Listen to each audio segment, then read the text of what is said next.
va aborder dans cette vidéo une problématique étonnante et souvent mal comprise, le Cross-Origin Request Sharing. Rien que de le dire, c'est déjà compliqué. On va voir comment une simple erreur de configuration peut nous mener à du vol de données sur une application JavaScript en Vue.js et Quarkus. Ça nous permettra de comprendre enfin la problématique de sécurité qui est parfois décrite dans les consoles de navigateurs et auxquelles on ne comprend pas toujours grand chose. Je m'appelle Emmanuel, je suis consultant DevSecOps et je vais vous montrer avec des exemples de code que vous allez pouvoir reproduire chez vous, comment vos applications peuvent se faire attaquer et surtout comment sécuriser votre code.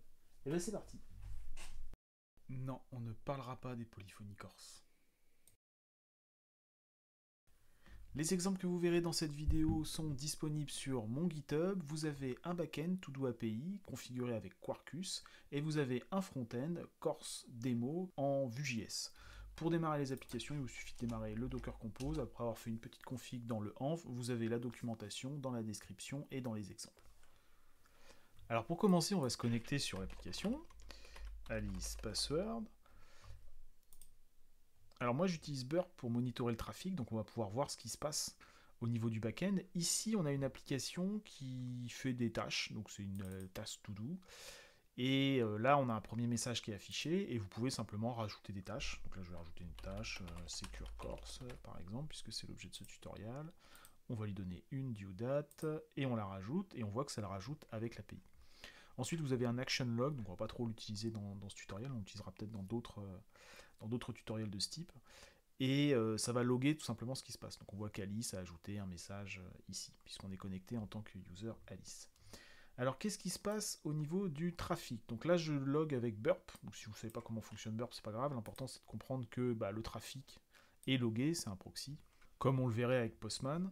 La première chose que j'ai fait, c'est que je me suis logué. Donc j'ai envoyé mon post à Security Check, qui est le endpoint que l'on utilise pour se loguer.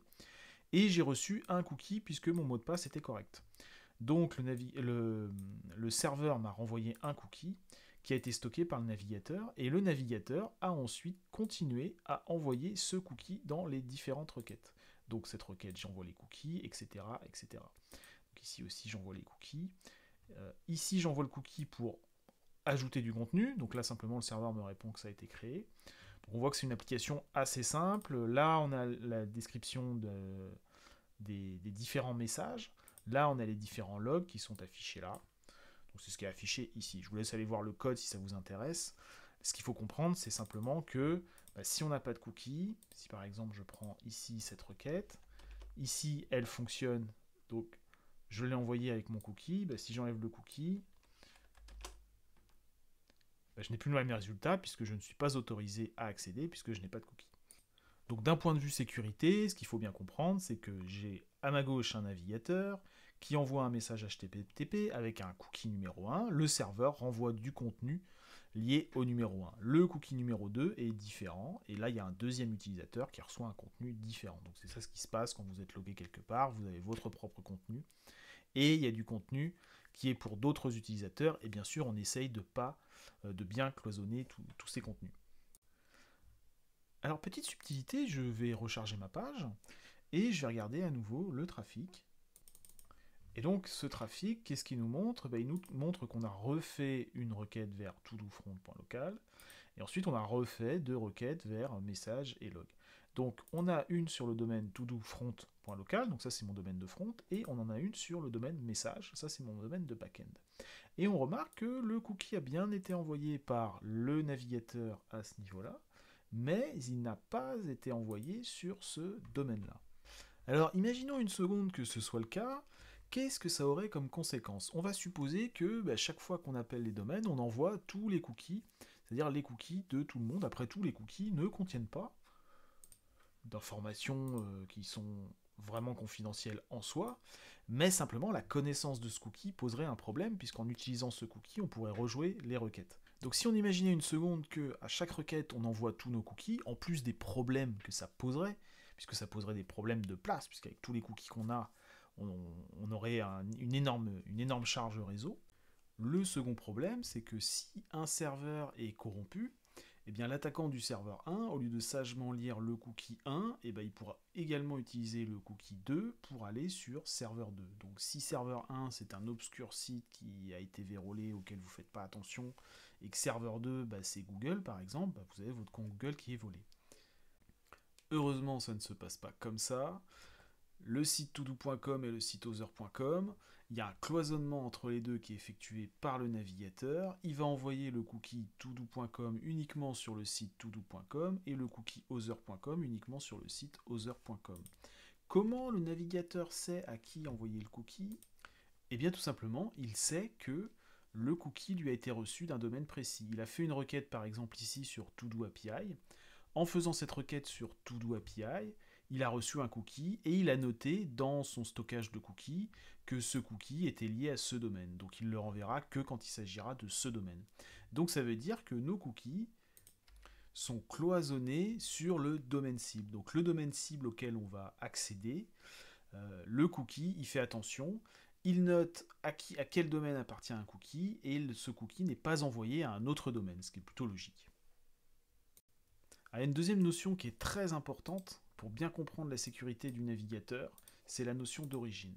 Je vais recharger la page, donc todofront.local, je vais recharger la page de mon front et je vais voir que j'ai plusieurs requêtes ici. J'ai des requêtes vers Todo API, mais ces requêtes vers Todo API, elles ne sont pas parties de n'importe où, elles ont un initiateur, c'est un script, et ce script, il vient de todofront.local. Donc on dit que l'origine de cette requête, c'est todofront.local. On va d'abord illustrer ça avec un exemple encore plus simple, exemple de base. On imagine que tout le site c'est todo, todo.com, et donc todo.com, vous avez le front et le back qui sont sur le même domaine. Et bien lorsqu'on est dans ce cas de figure, le navigateur regarde l'origine d'où part la requête, ensuite il voit le contenu du serveur, donc il envoie bien le cookie, puisqu'il envoie le cookie sur todo.com, et ensuite il reçoit la réponse et il accepte de traiter la réponse. Ok, mais ça veut dire qu'il y aurait un cas d'usage très grave qui pourrait arriver, c'est que le site qui s'appellerait Badfront, donc un site vérolé, un site de phishing, pourrait faire une requête Ajax vers todo.com, donc envoyer une requête vers todo.com, de la même manière qu'on le fait avec notre site en Vue.js, donc avec un fetch, avec de l'Ajax ou quoi que ce soit, vers todo.com, le navigateur va rajouter le cookie, et donc en récupérant la réponse, eh bien, le site pourrait récupérer le contenu de la réponse. On va essayer d'imaginer un exemple encore plus embêtant. Imaginez que quelqu'un, depuis une page Badfront, puisse envoyer une requête sur votre Gmail. Le navigateur va ajouter votre cookie Gmail, puisque vous êtes connecté sur Gmail. Il récupère vos mails, et ensuite il les ramène sur sa page. Et vu que c'est sa page, il peut ensuite lire les mails en les exfiltrant avec du JavaScript. Donc ça voudrait dire que tout Internet est en danger et que tout le monde pourrait voler l'authentification de quelqu'un d'autre. Alors heureusement, ce n'est pas le cas. Vous avez un ange gardien dans votre navigateur, ça s'appelle le SOAP. SOAP signifie Same Origin Policy. Qu'est-ce qui fait le SOAP? Eh bien, il dit, ok, moi j'ai une origine, Badfront, j'ai quelque chose Gmail, je vois que c'est différent. C'est deux choses qui ne sont pas les mêmes, donc je refuse la requête. Donc c'est-à-dire que la requête va revenir jusqu'au navigateur, mais le navigateur, quand il va recevoir la requête, le SOAP, le Same Origin Policy qui est implémenté dans le navigateur, va refuser la requête. Alors pour que ce soit plus clair, je vais vous montrer un exemple. On va créer un fichier HTML, on va l'appeler SOAP.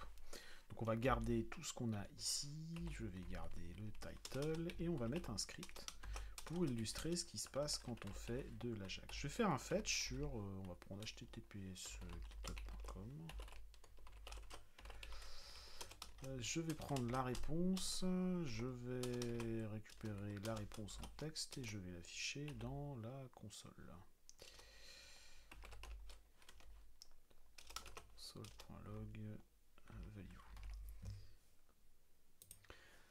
Alors, qu'est-ce qu'il fait ce petit bout de code? Il va aller chercher en Ajax la page github.com, il va récupérer la réponse et il va faire quelque chose avec la réponse. Donc là, on va faire un console.log, mais on imagine bien que si on était dans le contexte d'un attaquant, il pourrait faire ce qu'il veut avec cette page.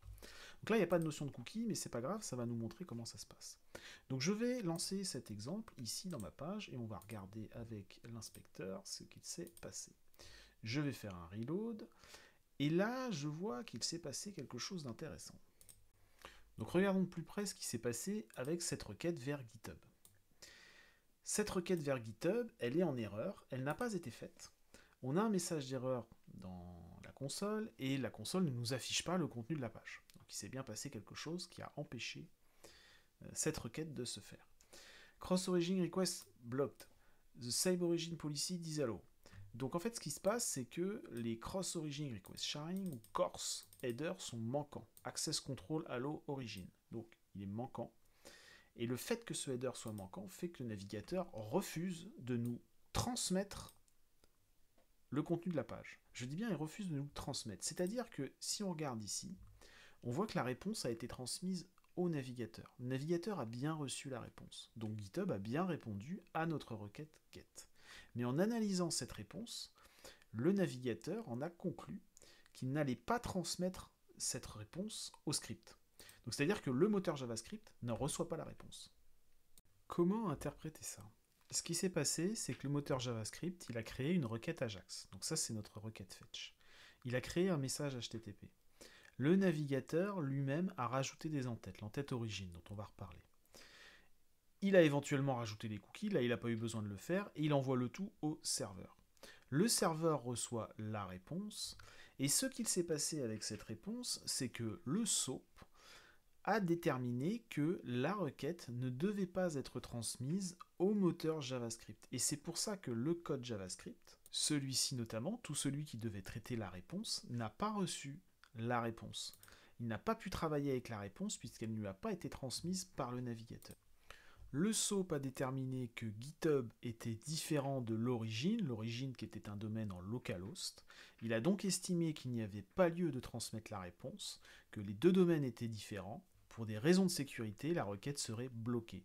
Et ceci s'est fait par le SOAP. Le SOAP, c'est votre ange gardien quand vous êtes sur un navigateur. C'est lui qui vous permet de cloisonner les différents onglets, les différents contenus. Et c'est ce qui fait qu'on ne va pas avoir de problème, comme on l'a vu tout à l'heure, avec une attaque où on irait chercher vos mails Gmail. À ce stade, il y a quelque chose qui devrait vous chiffonner, c'est que là, j'ai un to-do front.local, j'ai un to-do API.local dans lequel je vais chercher mes informations, et manifestement, le code JavaScript a accès à la réponse puisqu'il arrive à l'afficher dans la page. D'ailleurs, si je regarde ce qui se passe dans l'onglet Network, on va recharger la page, j'ai des requêtes vers message et j'ai pas d'erreur. Et je reçois bien la réponse. D'ailleurs, la réponse, on la voit ici. Et j'ai pas le message qui me dit que la réponse a été refusée au moteur JavaScript. Et on le voit puisque le Vue.js, donc le moteur JavaScript, a pu afficher les différentes informations qui étaient dans le JSON ici pour les afficher ici. Donc ça veut dire que là, on a utilisé un moyen pour indiquer au navigateur ce qu'il était légitime de faire ou pas. C'est-à-dire que le SOAP, on peut lui donner des exceptions et lui dire « Ok, donc c'est pas le même domaine, mais il y a des domaines qui peuvent être acceptés. » Alors comment ça s'implémente ? On va aller regarder la dernière requête qui a été faite vers les messages. Donc c'est ce qui va nous permettre de récupérer les messages qui sont affichés ici. Comment cette requête fonctionne ? Eh bien, ce qui s'est passé, c'est que le navigateur a rajouté un en-tête origine sur la requête. On l'a vu dans l'infographie tout à l'heure, le moteur JavaScript crée un message HTTP, et ce message HTTP est transmis au navigateur. C'est le navigateur qui va rajouter l'entête origine. En aucun cas, le JavaScript peut jouer sur cette entête. Donc il ne peut pas mentir sur cette entête. Le navigateur rajoute le domaine. Donc ça veut dire que même si je peux, moi, forcément, je peux modifier ce que je mets dans cette origine, là, je pourrais changer la requête avant de l'envoyer, mais le moteur JavaScript, lui, ne peut pas le faire. Il ne peut pas changer cette entête origine. Et le moyen qui va être utilisé pour indiquer au navigateur que cette requête est légitime, c'est le Access Control Allow Origin. C'est l'entête dont on a vu tout à l'heure que le message d'erreur nous disait qu'il était absent. Alors, on va utiliser 3 entêtes dans notre cas. Alors, il y en a 2 qui vont vraiment nous intéresser, ce sont ces 2-là. Qu'est-ce qu'ils nous disent ? On a envoyé un entête origine. Le serveur a reçu cette entête origine. En recevant cette entête origine, il l'analyse et détermine que ce domaine lui convient. Donc il renvoie un entête Access Control Allow Origin avec la même valeur, c'est-à-dire la valeur de l'origine. Il rajoute également un Access Control Allow Credential pour dire qu'il autorise l'ajout de credential, donc l'ajout de cookies. Ces deux en-têtes sont ensuite reçues par le navigateur, et comme le navigateur voit ces deux en-têtes, il comprend qu'il peut transmettre la requête au moteur JavaScript. Donc le SOAP va accepter la requête et ne va pas la rejeter. Donc c'est-à-dire que l'origine qui est ici correspond à l'origine qui est ici, donc l'access control allow origin, comme son nom l'indique. Les credentials sont acceptés, donc il accepte la requête. Et c'est ça qui fait que ma requête est acceptée par le navigateur et qu'elle est bien affichée dans JavaScript. Alors ça peut paraître un peu étrange de se baser uniquement sur des entêtes pour faire de la sécurité, mais on a vu que l'entête origine, le moteur JavaScript ne pouvait pas mentir dessus. Et donc avec cette entête, c'est le serveur qui a le contrôle sur ce qu'il accepte ou pas. Alors pourquoi ça fonctionne comme ça? En fait l'idée c'est que on envoie l'entête origine et le serveur en répondant avec ce domaine, il peut répondre bah voilà, ce domaine-là je l'accepte. Donc en fait c'est la logique interne du serveur qui va déterminer si on accepte le domaine ou pas. Donc ça veut dire que l'entête n'est pas forcément figée, il peut y avoir une logique derrière le serveur. Et donc ensuite il y a le access control allow credential qui lui aussi est extrêmement important puisqu'il indique qu'on accepte les cookies. On va maintenant regarder comment cette application peut se faire attaquer avec les techniques qu'on vient de voir. Alors pour illustrer ça, on va mettre un petit message confidentiel. Le mot de passe est... Et on va trouver un mot de passe ici. Alors je vais mettre une date. Voilà, donc ce message n'est accessible que si l'on est connecté. Il se récupère de cette façon, donc avec du JSON. Je vais recharger la page, on va aller voir. Là, on récupère la réponse en JSON avec le mot de passe. Alors comment notre attaquant il va s'y prendre pour essayer de voler ce mot de passe? Dans notre navigateur, nous avons plusieurs onglets, et là, on va supposer qu'il y a un deuxième onglet sur un autre site, c'est un template que j'ai téléchargé, qui est sous contrôle de l'attaquant. Donc comme il est sous contrôle de l'attaquant, il peut rajouter du code JavaScript dessus. Alors il peut déjà rajouter du code JavaScript, mais en théorie, il ne devrait pas pouvoir accéder à cette application. Mais c'est pourtant ce qu'il va essayer de faire. Comment est-ce qu'il va faire ça? Il va rajouter un petit morceau de code ici. Ce morceau de code, c'est un fetch, qui va aller récupérer les messages, il va demander au navigateur d'inclure les cookies, et ensuite il va récupérer la réponse. Cette réponse, il va la loguer dans la console, comme ça on verra bien apparaître le fait qu'il a la possibilité de voler ce contenu, ce qu'il ne devrait pas pouvoir voler. Et ensuite il va l'exfiltrer. Comment il va l'exfiltrer? Et bien tout simplement, il va appeler une URL de son domaine, attaqueur.local, donc attaqueur.local c'est son domaine qui est ici, et ensuite il aura juste à aller voir dans ses logs, donc les logs de l'attaquant, ils sont ici. Donc quand on va appeler attaqueur.local avec exfiltrate, et ben lui pourra voir ce qui se passe dans les logs. Alors voyons voir ça. On va recharger la page. Et on s'aperçoit que donc le template est chargé. Donc là j'ai filtré sur les XHR. Et on voit qu'il accède bien au message. Ensuite il fait son exfiltration, exfiltrate data. Alors là c'est un 404 parce que la page n'existe pas. Mais finalement on se rend compte que comme dans la vidéo sur le XSS, l'attaquant s'en fiche complètement puisqu'il a exfiltré sa data. D'ailleurs, si l'attaquant regarde ces logs, là vous voyez qu'on retrouve sous la forme encodée ce qui a été exfiltré, c'est-à-dire ce qui a été volé avec les cookies. Et là on voit le mot de passe. Donc le mot de passe a bien été volé. Alors on va regarder un petit peu en détail ce qui s'est passé. On a appelé la page attaqueur.local. Donc la page attaqueur.local, c'est cette page-là. En appelant cette page, on a fait un fetch. Donc le fetch, c'est ce qu'on trouve ici. Là, on a notre fetch qui va chercher un to-do API message. On lui a demandé d'inclure les credentials, c'est ce qu'il a fait. Si je retourne sur ma page de mon attaque, que je regarde dans la console, je vois le iStyle. Donc c'est le bout de log qui est ici, console.log. C'est bien ce que l'attaquant a réussi à voler. Et ensuite, il fait son get exfiltrate data avec toute l'information qu'on voit ici, qu'il va retrouver dans ses logs. Donc finalement, l'exfiltration a bien eu lieu. Lui, il retrouve cette information dans ses logs, et en le décodant, on voit qu'il retrouve le mot de passe. Donc tout se passe comme dans le schéma qu'on a vu tout à l'heure. Nous avons bien notre attaquant qui a un site sous son contrôle. Il envoie une requête avec To-Do API vers To-Do API. Cette requête, le navigateur y ajoute le cookie. Il considère que To-Do API c'est OK. Il renvoie bien To-Do API. Et en récupérant le contenu, l'attaquant fait ce qu'il veut de ce contenu.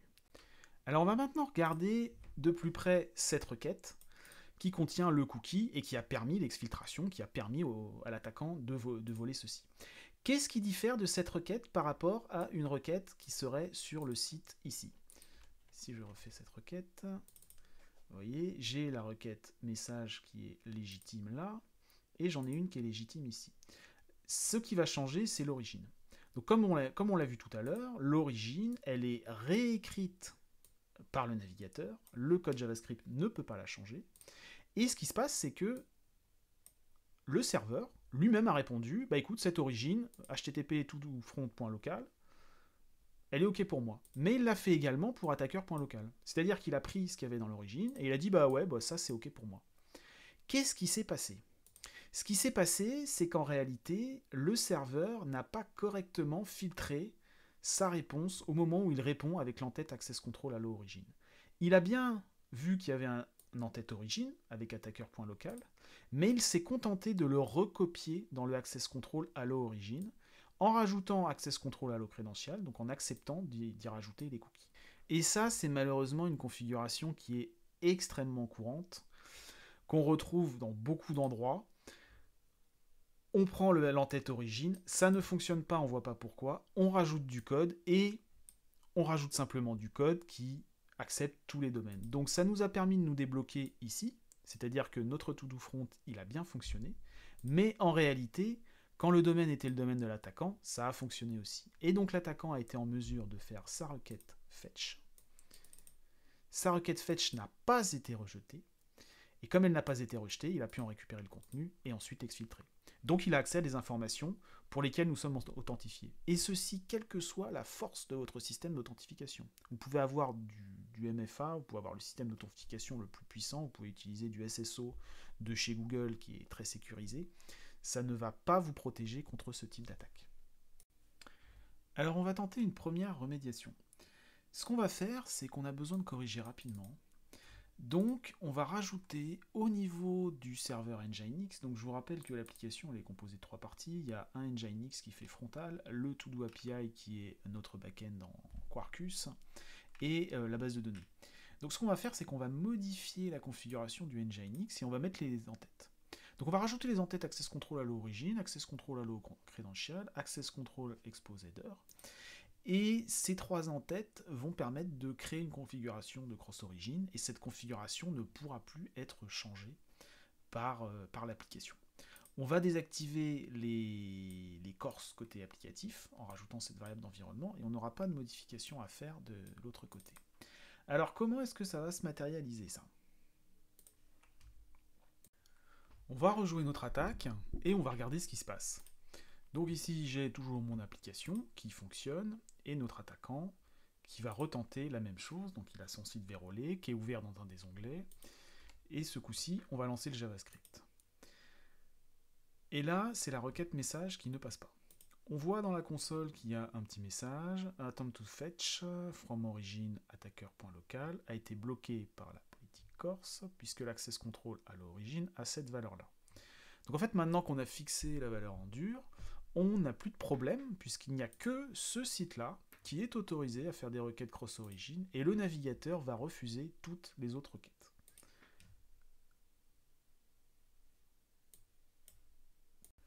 On peut le voir ici. Il s'est passé qu'on a appelé attaqueur.local, donc il a été récupéré la page HTML avec le JavaScript. Le JavaScript a tenté de faire la requête. Alors, la réponse a bien été envoyée, mais en réalité, elle a été bloquée par le navigateur. C'est-à-dire que le serveur a bien envoyé la réponse, il a envoyé ses access control à l'origine, mais le navigateur a refusé d'envoyer la requête au moteur JavaScript. Ça se passe ainsi. Le JavaScript a créé sa requête HTTP, il l'a envoyé au navigateur, le navigateur a rajouté le cookie, il a envoyé ça au serveur. Le serveur a répondu avec les allowed origin qui ne correspondaient pas à l'origine qui avait été mise en place par le navigateur. Donc c'est bien le navigateur qui a rajouté l'origine. Le code JavaScript n'a pas pu rajouter l'origine qu'il voulait. Et donc le SOAP a interdit la requête. Le SOAP a interdit la transmission de la requête au moteur JavaScript. Alors maintenant, pour bien comprendre ce qui s'est passé, On va modifier un petit peu les requêtes, je vais les intercepter, on va les voir passer dans l'onglet de droite, et je vais modifier pour regarder comment le navigateur se comporte dans différentes configurations des cross-origines pour mieux comprendre comment ça fonctionne. Alors la requête de base, elle est ici, donc j'ai ma requête message, et je reçois les messages avec mes entêtes, access control à l'origine, access control à l'eau credential, etc. Et ensuite c'est transmis au navigateur. On va mettre la console pour bien voir ce qui se passe. Alors je vais intercepter, et cette fois-ci je vais modifier la réponse des messages, et je vais changer l'URL. Je vais mettre todoufront 2, et on va regarder ce que nous dit le navigateur. Eh bien le navigateur a bien reçu la réponse lui a été envoyée, on le voit ici, on voit qu'il y a un 200 qui a été envoyé avec le contenu, mais il a décidé que la réponse n'était pas conforme, puisque l'origine était différente.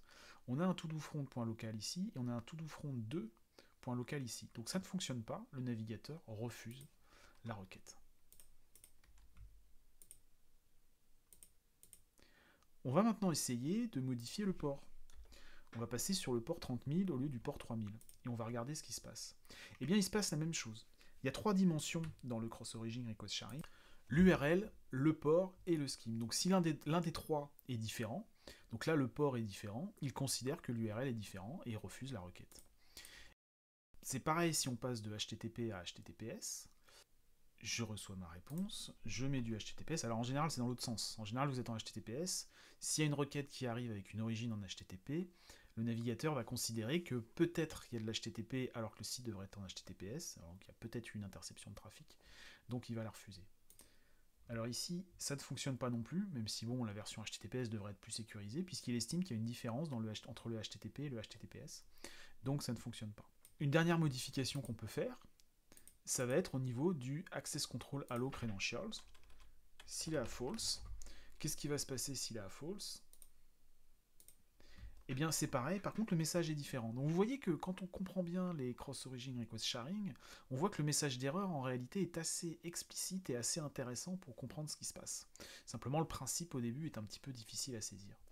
Et là on voit bien que le access control allow credential est false alors qu'il devrait être true. Et étant donné que c'est une requête où on a envoyé des credentials, le navigateur refuse lui aussi la requête. On va parler rapidement des pre-flight requests, parce que ça aussi c'est un aspect important des cross-origines, sans s'étendre dans le détail.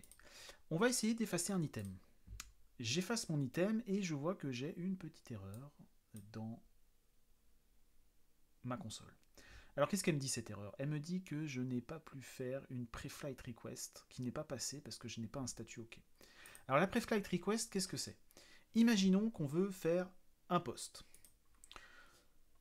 Le JavaScript prépare la requête post est empaquetée dans une requête HTTP, le navigateur rajoute le cookie et l'entête origine, il envoie ça au serveur. Le serveur renvoie sa réponse avec le access control à l'origine, simplement, et le access control origine ne correspond pas, on est dans le cadre d'une attaque ou de quelque chose de mal configuré, donc du coup la requête est refusée.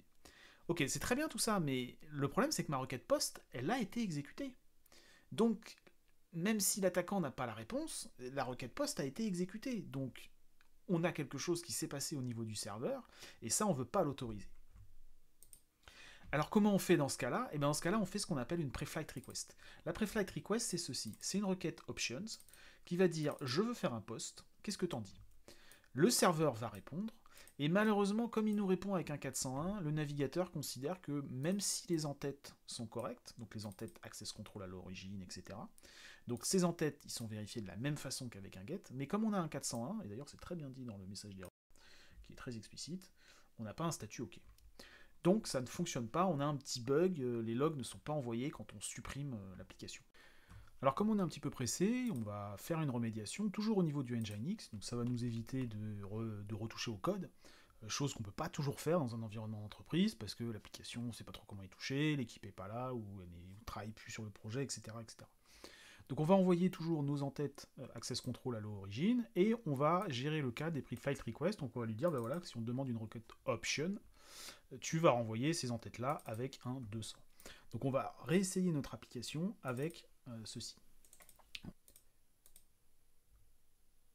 Voilà, et là ça fonctionne. Alors notre fonction log elle n'est pas terrible, puisqu'en réalité tout devrait se faire depuis le back-end. Là on repasse par le client et ça posera probablement un problème de sécurité, mais ça a le mérite de bien nous montrer ce que fait la requête option. Donc la requête option nous dit je veux faire un post avec un en-tête content type. Comment est-ce que je fais ça? Qu'est-ce que t'en penses? Le serveur nous répond qu'il est OK pour ce domaine-là, qu'on peut renvoyer les credentials, et il nous renvoie un 200. Donc ça fonctionne correctement. Si maintenant on essaye de rejouer cette requête,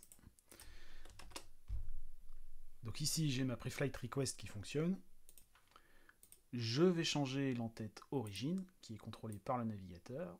Si maintenant ça vient de la page attacker.local, alors, la requête fonctionne puisque Nginx renvoie toujours la même chose, mais comme le access control à l'origine sera différent de l'origine, la requête sera refusée par le navigateur. Et comme c'est la pre-flight request, absolument rien ne sera exécuté sur le serveur, la requête post n'est pas encore faite, le navigateur pourra refuser de faire la requête post et nous éviter une attaque qui, par exemple, injecterait quelque chose dans les logs.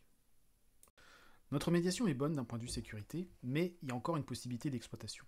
Notre application elle souffre d'un petit défaut. On va essayer de supprimer une vidéo. Voilà, la vidéo est supprimée, mais si on regarde dans le trafic qui a été fait, donc on a l'histoire du preflight avec le post, mais on a aussi un autre problème. Le delete ne se fait pas avec une opération delete, il se fait avec une opération get. Donc on fait un get, c'est un peu bizarre en plus, on fait un get sur message delete 0. Ça c'est malheureusement quelque chose qu'on rencontre dans des applications au quotidien, dans beaucoup d'entreprises.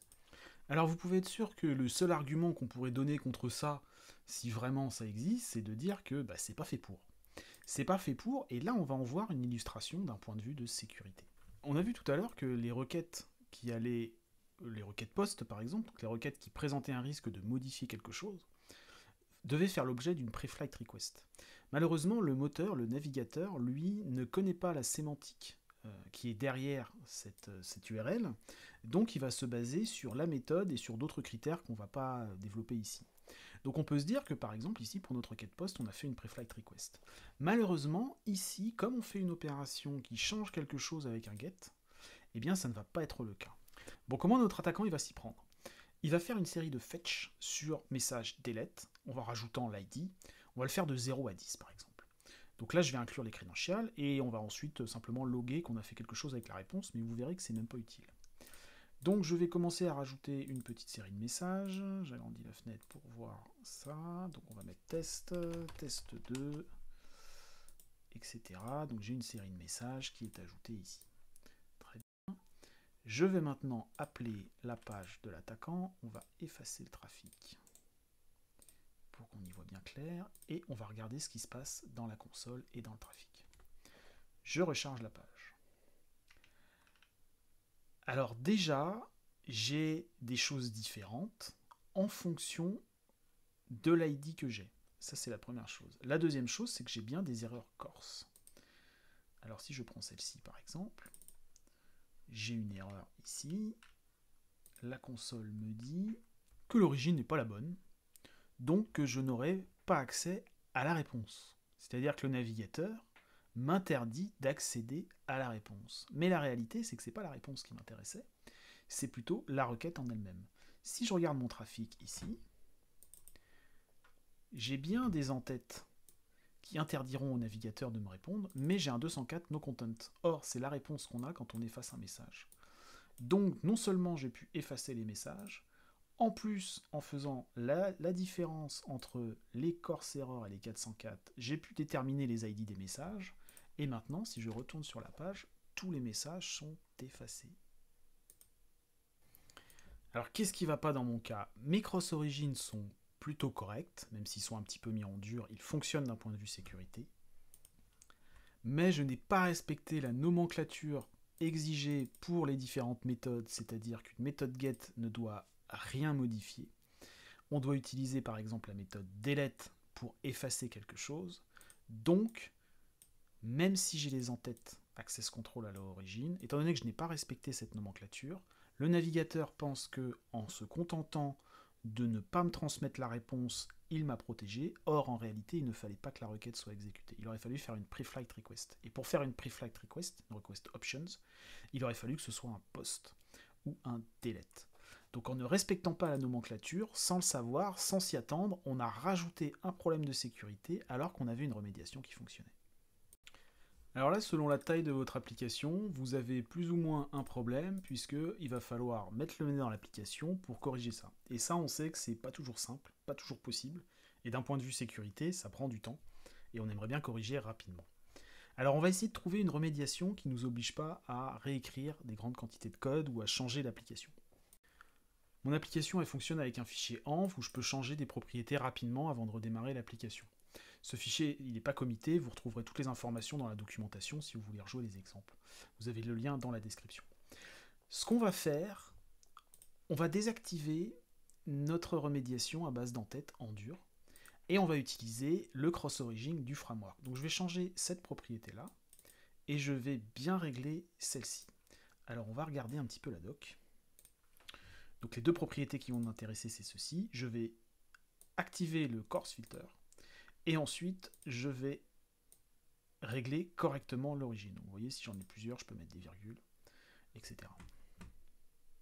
Donc maintenant que j'ai fait cette modif, je vais pouvoir redéployer mon application. Et je vais relancer mon attaque. Donc je me connecte. On va envoyer quelques messages. Et je relance mon attaque.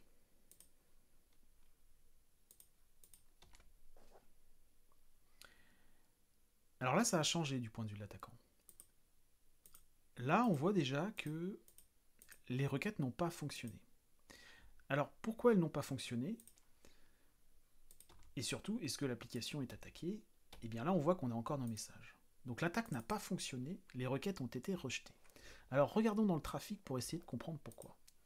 On voit ici qu'on a un 403 coarse rejected. Alors qu'est-ce que c'est que ça? C'est un mode qui s'appelle le short circuit. Alors en fait, Quarkus ne nous propose même pas de le paramétrer, il nous l'active automatiquement, puisque c'est vrai qu'il n'y a pas de raison de vouloir ce mode, de ne pas vouloir ce mode, pardon. Donc le short circuit, c'est une option qu'on a dans la librairie qui est derrière. Alors c'est une propriété qui s'appelle isShortCircuit, que j'ai retrouvé ici dans la javadoc d'un des composants qui est en dessous, dans le coarse config. Et le isShortCircuit que l'on retrouve ici, qui détermine si une requête coarse doit être rejetée si elle est invalide. Donc ça veut dire qu'on va rejeter les requêtes invalides, on ne va pas laisser le navigateur le faire, on va le faire directement au niveau du serveur. Et le navigateur, de toute façon, pourra toujours rejeter la requête derrière. Donc ça, c'est le short circuit. Et donc le short circuit, il a un avantage, c'est qu'il va nous protéger dans notre cas, puisqu'il va considérer que l'origine n'est pas correcte, et au lieu d'exécuter la requête et de la renvoyer, eh ben, il va tout de suite rejeter la requête. Donc il voit l'entête origine, il voit que l'entête origine n'est pas bon, et donc il renvoie un 403 et il n'exécute pas la requête. Donc avec cette remédiation, finalement, on a été en mesure de se protéger aussi d'erreurs de ce type. L'avantage de cette manière de faire, c'est que c'est le serveur qui va lui-même se protéger. Le navigateur pourra toujours nous protéger, mais là, c'est le serveur qui va le faire. Donc là, j'ai envoyé une requête avec une origine qui était incorrecte. Le serveur de lui-même va faire cette vérification et va se dire, bah non, la requête, elle est incorrecte, donc je vais la refuser. Donc on aura une double protection. Alors petite remarque, on peut toujours modifier l'origine quand on est en train de faire des requêtes comme ça. Mais ce qui intéresse l'attaquant, c'est de faire les requêtes dans un fetch, et là il est dépendant du navigateur. Ça veut donc dire que dans ce cas-là, le serveur il peut truster le header, puisqu'il peut estimer qu'il vient du navigateur. Ça c'est un cas important, parce qu'en général, on ne truste jamais le header, puisqu'on peut toujours s'attendre à ce qu'un attaquant modifie le header.